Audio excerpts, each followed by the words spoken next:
mga Netflix or whatever? Hindi ko pa po You alam haven't about heard that. anything Yes yet? po, pero definitely, meron po kaming international Okay. screenings po that Yeah. you can watch. I think we have here po. Hopefully, You have your questions? dala dito, you know? Oh my gosh, yes, Yeah. for sure po. And how about you, Alexa? Ako po right now, I have a show, Your Face Sounds Familiar. Oh, yeah. I watched that too. Kaya lang lately, may problem yung I Want. Hindi ko makita yung bagong episode nila. Kasi di ba yung first episode, ang nanalo yung duo? Yes. Yeah. Sinusubaybayan ko yun. Show po namin ngayon, parang screenless siya. Yeah. So, one episode, 1 month. Kasi parang Oh, 2 or parang 3 per mas mahaba. Opo, mas mahaba. Diba? Parang ganun po yung Kanila yun nangyari. So, Hindi baka ko- it takes time to upload. Hindi ko nakita yung sinong ginaya mo nung first time. Sa Chapel Road po. Oh, ang inabutan ko kasi yung dalawa, yung duo, yung yung duo na second episode. Celine Dion and Andrea Bocelli. Kami naman yung mag-aaral. Ah, Hi, this is Alan from Kajam. Ang tanong lang namin, how does it feel at such a young age to travel the world? Have the opportunity to travel the world with all the other A-list stars for ASAP. Ano yung feeling mo? Honestly, this is my first time to join ASAP, but it's not my first time to be able to travel for work. It's honestly such a dream come true. Sometimes I feel like I have to pinch myself because I get to do what I love, and this is one of the perks to get to travel with the people you love and while you do what you love. So I feel so blessed po talaga. Parang anyone. I need the questions.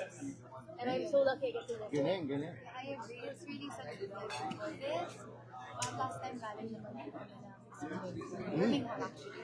To do shows there. And then now we're here in Galaxy. For me, more than going around and seeing the world and the culture, just to see Filipinos all over the world. Parang iba kasi yung sense of, yung feeling when you, Pride, no? yeah, Yeah. when you get to be there with them kasi you know how much they love our home. They love the Philippines. And just to be able to bring home to them, it's really such an honor.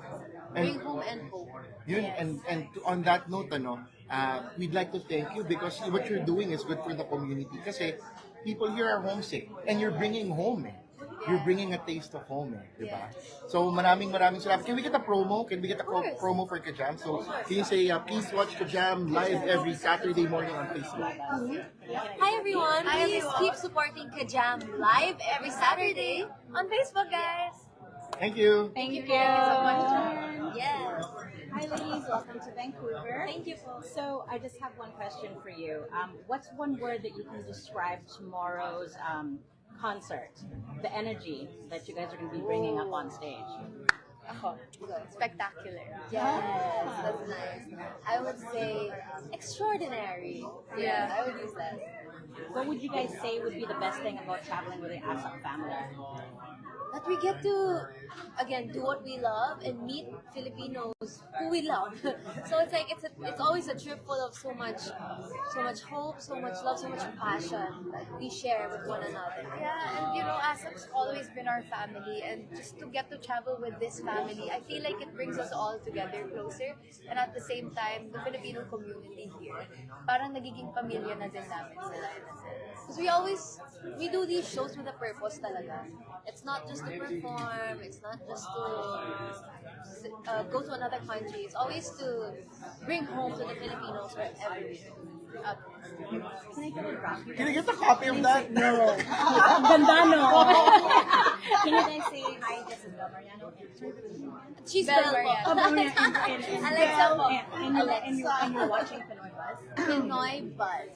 Okay, okay, ready? And then 3, 2, Hi everyone, this is Bel Mariano, Ako po si Alexa Ilacad, and you're watching Pinoy Buzz. Thank you. naman, Pinoy Times for Pinoy Times in Calgary. Pinoy Times. Yeah. Get used to it. Maraming nangihingi ng vlogs talaga. Yeah. I'm Bel. Yes, I have like one Hi question. everyone, I'm Bel Mariano. And ako po si Alexa Ilacad, and please watch Pinoy Times. Sorry. Pinoy Times. Pinoy Buzz again. Pinoy Ulit. Pinoy Times in Calgary. No, you just invite all the Pinoy Times readers. Oh, okay. Can you please watch Newsletter our na. show, Fly to Vancouver? Come and watch ASAP on Saturday. All the Pinoy Times. Pinoy Where the Times. Times? Times. Okay. Okay. Game. Go. Hey everyone, I'm Bel Mariano. And I'm Alexa Ilacal. Please do continue to support and read Pinoy Times and catch our show on Saturday guys, dito po yan sa Vancouver. We have a 12:30 show and 7:30 p.m. show. Those are two unique shows, so Yes. make sure not to miss it and buy a ticket for both shows. Let's do Yes. this. Thank you. Thank you po. Okay, so I have like one question for you. How do you prepare this kind of event, like international event? How do you prepare yourself to perform on the stage? We actually do a lot of preparations in the Philippines as well before we fly here, just so we are a bit equipped once we come here, and then the next few days we're gonna have rehearsals po. So talagang back-to-back rehearsals, back-to-back recordings, just so we can do our best po. And for me, as girls, we also do our own hair, our own makeup. Oh, really? Yeah, we have to. You're doing it on your You own. don't have Oh. anyone with you from Manila? Oh, they do have. It's optional if you wanna bring, but it would be your cargo. Oh, Yes. parang plus one. Yes, I'm gonna see you. plus One. So, you guys are gonna have like song and dance. Yes, we're gonna do everything. So, Belle, you were in London, right? Yes po. Pero si Alexa? Wala po. This is my first time. First time. Ah, okay. This your first city? Yeah, with ASAP. With us. With ASAP.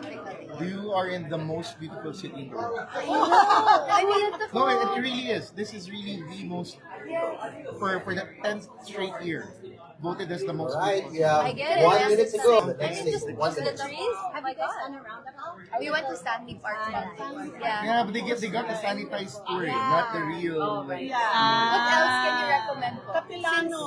Yan ang gusto ko puntahan ni Darren. Yeah. Whistlers event. Whistlers. What's that? Yeah, that's the Rockies. May snow na ba How tayo? far is it from here? It's like It's an hour. 1 hour Well, flight. no, if I'm driving, it's like 30 minutes. If you are driving, 30 seconds. It's flying. Before we get our next table. 7 and I'm out at 6:30. Oh, I want my bed. Oh, yeah, we There's should. a lot of nice places out here. Sadly, You guys are not allowed to go out. we only have one free day, and that day is our flight. No way. Yeah, so hopefully, Alrighty, that wraps up round number 1. right after the show. Okay, can we have our artists move to the next table? So from table 1, you move to table 2. Salamat. Thank you. Table 4, 45, and table 6 goes to 1. Thank you so much po. Okay, but before we start asking questions, can we have the artists settle down? I just have a few announcements before you interview. So move tables.